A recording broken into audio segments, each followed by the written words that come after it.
Hello friends, இந்த ரோஹிணி எல்லாம் சீக்கிரமே மாட்டி சின்ன பின்னமாகணும் அப்படின்னு நினைக்கிறவங்க நம்ம வீடியோக்கார் லைக் பண்ணிக்கோங்க.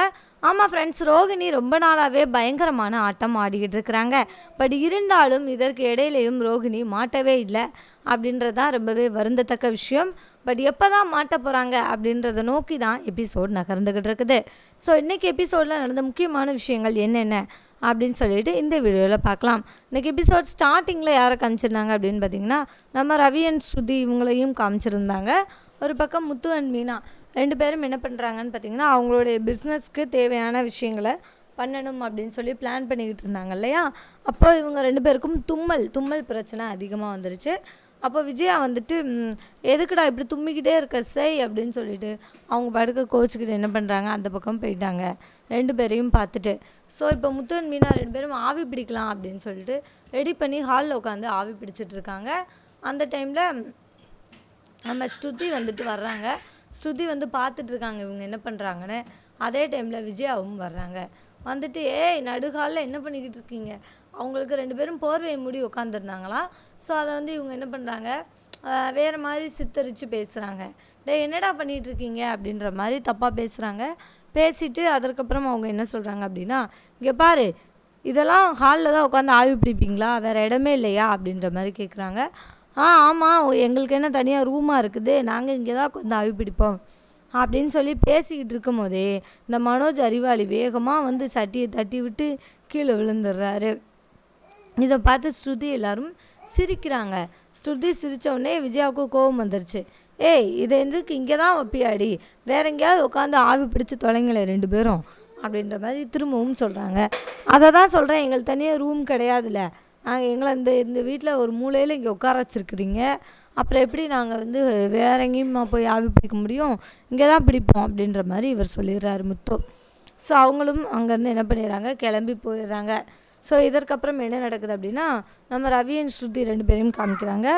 அங்கே அதாவது கடையில் இருக்கிறாங்க, ரெண்டு பேருமே வேலை பார்த்துட்ருக்காங்க. ஸ்ருதிக்கு வந்து ஆர்டர் எடுக்க தெரியுது, பட் சர்வ் பண்ண சுத்தமாகவே தெரியல. அப்போ தான் ரவி வந்துட்டு அவள் எல்லா வேலையாக இருந்தாலும் நல்லா பண்ணுவா, டேலண்ட் அப்படின்னு சொல்லிக்கிட்டு இருக்காரு. சொல்லிக்கிட்டு இருக்கும் போதே ஒரு கஸ்டமர் வந்து எனக்கு இவ்வளோ லேட் ஆகுது, சூப் கொண்டு வாங்க அப்படின்ற மாதிரி சொல்கிறாங்க. ஸோ இப்போ ஸ்ருதி போய் சூப் ரெடி ஆகிடுச்சா, அந்த கஸ்டமருக்கு இன்னும் ஃபுட் ரெடி ஆகலை அப்படின்ற மாதிரி கேட்குறாங்க. சரியாக வேகாமலாம் கொடுக்க முடியும் அப்படின்ற மாதிரி சொல்லி சத்தம் போடுறாங்க. இங்கே பாருங்கள், அவங்க கேட்டவொடனே சீக்கிரமாக ஃபுட் கொடுத்தோன்னா அடுத்தடுத்து கஸ்டமர் வருவாங்க, நம்ம வந்து கஸ்டமரை ரெகுலராக பிடிக்க முடியும் அப்படின்ற மாதிரி சொன்னோடனே இவர் சொல்கிறாரு, இங்கே பாரு, ஃபுட்டு டேஸ்ட்டாக இருந்தாலும் கஸ்டமர் ரெகுலராக வருவாங்க, அதுக்காக அவங்கக்கிட்ட வேகாமல் இருக்கிறத போய் வெந்து வேகாமல் கொண்டு போய் கொடுக்க சொல்கிறியா, அப்படியெல்லாம் பண்ணக்கூடாது. எந்த ஒரு ஃபுட்டும் நல்லா நம்ம ப்ரிப்பேர் பண்ணதுக்கப்புறம் தான் கொண்டு போய் கொடுக்கணும். அதுக்காக அவங்க கூட 10 நிமிஷம் வெயிட் பண்ணியிருந்தாலும் இது தப்பு இல்லையே அப்படின்னு நினைக்கணும். அந்தளவுக்கு ஃபுட் வந்து ரொம்பவே நல்லா இருக்கணும் அப்படின்ற மாதிரி ரவி சொல்கிறாரு. ரவி சொல்கிற விஷயங்கள் தான் சரி, பட் ஸ்ருதி வந்து அவங்களுடைய ஒர்க் மாதிரியே எல்லாத்துலேயுமே கம்பேரிசன் பண்ணுறாங்க. ஸோ அதுதான் இங்கே வந்து ஒரு மிகப்பெரிய தவறாக பார்க்கப்படுது.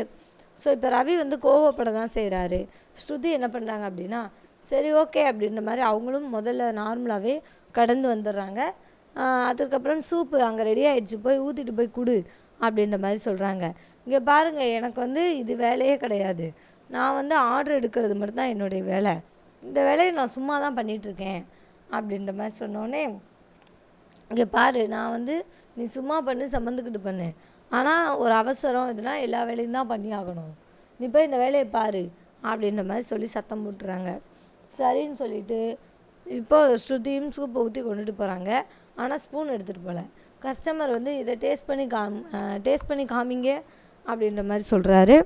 அதற்கு ஸ்ருதி இருந்துட்டு, ஏன் சார் உப்பு குறைச்சலாக இருக்கா, காரம் கம்மியாக இருக்கா, சூப் டேஸ்ட் இல்லையா, என்ன சார் சொல்கிறீங்க அப்படி இப்படின்னு கேட்டுக்கிட்டே இருக்காங்க. அதற்கு இல்லைம்மா, நீங்கள் டேஸ்ட் பண்ணி பாருங்கள் நக்கலாக சொல்லிக்கிட்டே இருக்காரு. ஸ்ருதிக்கு புரியவே இல்லை. கடைசியாக தான் புரியுது. இதை டேஸ்ட் பண்ணி பாருங்கள் நான் சொல்கிறேன் அப்படின்னு சொன்னோடனே ஸ்ருதி வேகமாக வந்து அதை எடுக்கிறதுக்கு போகிறாங்க. பார்த்தா அதில் ஸ்பூனே இல்லை. என்னங்க இதில் ஸ்பூனே இல்லை அப்படின்ற மாதிரி, ஸ்பூனை என்ன பண்ணீங்க அப்படின்னு கேட்குறாங்க. நீங்கள் கொடுத்தா தானம்மா ஸ்பூன் இருக்கும், ஸ்பூனே கொடுக்காம சூப்பை வச்சுருக்கீங்க அப்படின்ற மாதிரி சொன்னோடனே, இப்போது சாரி சார், நான் போய் ஸ்பூன் எடுத்துகிட்டு வந்துடுறேன் அப்படின்ற மாதிரி சொல்லிட்டு கிச்சனுக்குள்ளே போகிறாங்க. என்ன செஃப், சூப் கொடுத்தீங்கன்னா ஸ்பூன் கொடுக்கணும்னு தெரிய வேண்டாமா அப்படின்ற மாதிரி கேட்குறாங்க.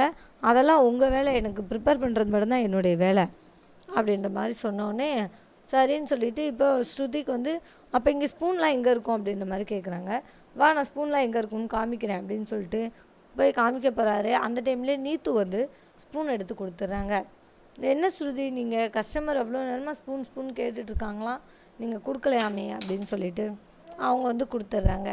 ஸோ இப்போ வந்து ரவி என்ன சொல்கிறார் அப்படின்னா, இங்கே பாரு அவங்க எவ்வளோ பெரிய ஓனர், அவங்களே வந்து கஸ்டமர் விஷயத்தில் பார்த்து பார்த்து நடந்துக்கிறாங்க, என்ன வேணுமோ அதை கேட்டு கேட்டு கொடுக்குறாங்க, நீ ஏன் இப்படி இருக்க அப்படின்ற மாதிரி கேட்கும்போது அது அவளுடைய பிஸ்னஸ், ஸோ அவளுடைய பணத்துக்காக அவள் ஓடுறா அப்படின்ற மாதிரி சொல்கிறாங்க. அப்படியெல்லாம் நினைக்கக்கூடாது, நம்மளோட வேலைக்குன்னு வந்துட்டோன்னா நம்மளுடைய வேலையை நம்ம கரெக்டாக செய்யணும் அப்படின்ற மாதிரி இவர் ஒரு பக்கம் சொல்கிறாரு. ஸோ இது இப்படி போய்கிட்டு இருக்குதுங்க. இன்னொரு பக்கம் என்ன நடக்குது அப்படின்னு சொல்லி பார்த்தீங்கன்னா, நம்ம ரோஹிணி இருக்காங்க இல்லையா, ரோஹிணி வந்துட்டு இந்த பிரச்சனைகள்லாம் எப்படி சமாளிக்கிறது அப்படின்னு சொல்லிட்டு அவங்க ஒரு பக்கம் யோசிச்சுக்கிட்டு இருக்காங்க, என்ன பண்ணலாம் அப்படின்னு சொல்லிட்டு. ஸோ இதற்கு இடையில் பார்த்தீங்கன்னா முத்து ஒரு மிகப்பெரிய பிரச்சனையை பழையபடியும் இழுக்க போகிறாரு. என்ன அப்படின்னா, அந்த அருண் இருக்கார்ல, அவர் கூட முத்துவுக்கு சரியான சண்டை வந்துக்கிட்டே இருக்குதுங்க. ஸோ இப்போயும் நம்ம அருண் வந்து என்ன பண்ணுறாரு அப்படின்னா, அவங்க அம்மாவுக்கு திடீர்னு மயக்கம் வந்துருச்சு, அவங்களுக்கு உடம்பு சரியில்லை. ஸோ அந்த பரபரப்பில் என்ன பண்ணுறாரு, வேகமாக போய்கிட்டு இருக்கிறாரு.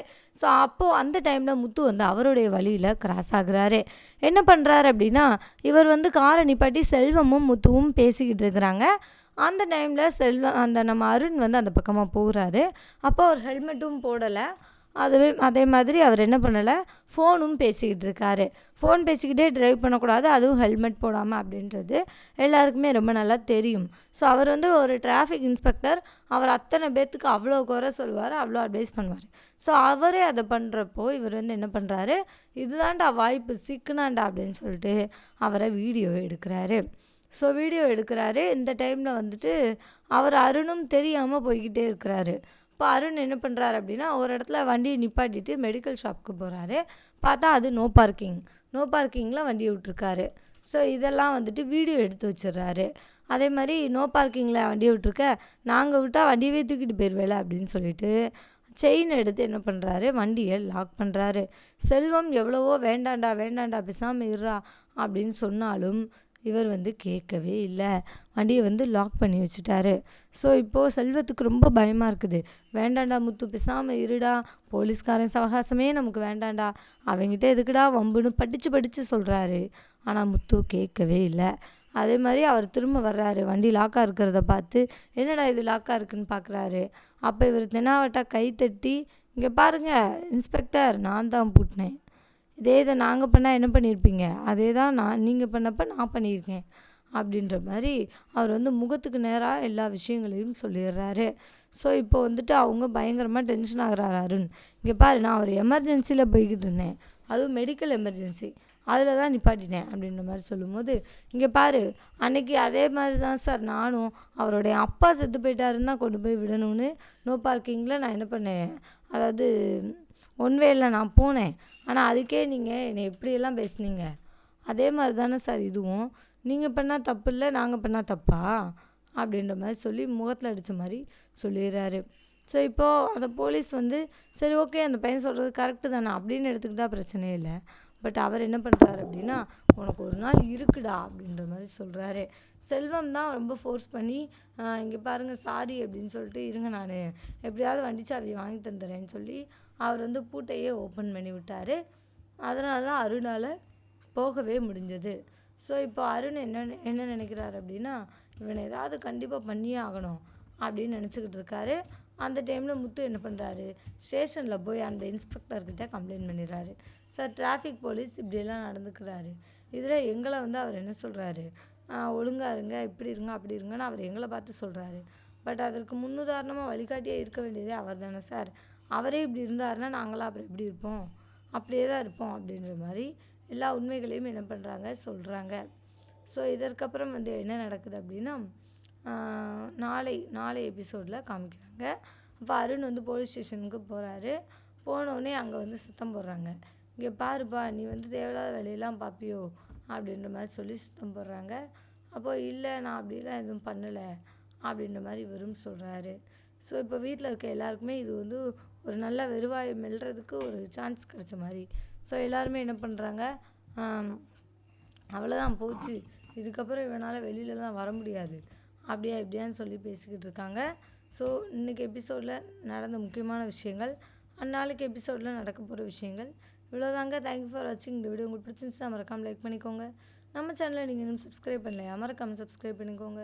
கூடவே பக்கத்தில் இருக்க பெல் ஐகானையும் கிளிக் பண்ணிக்கோங்க. தேங்க்யூ.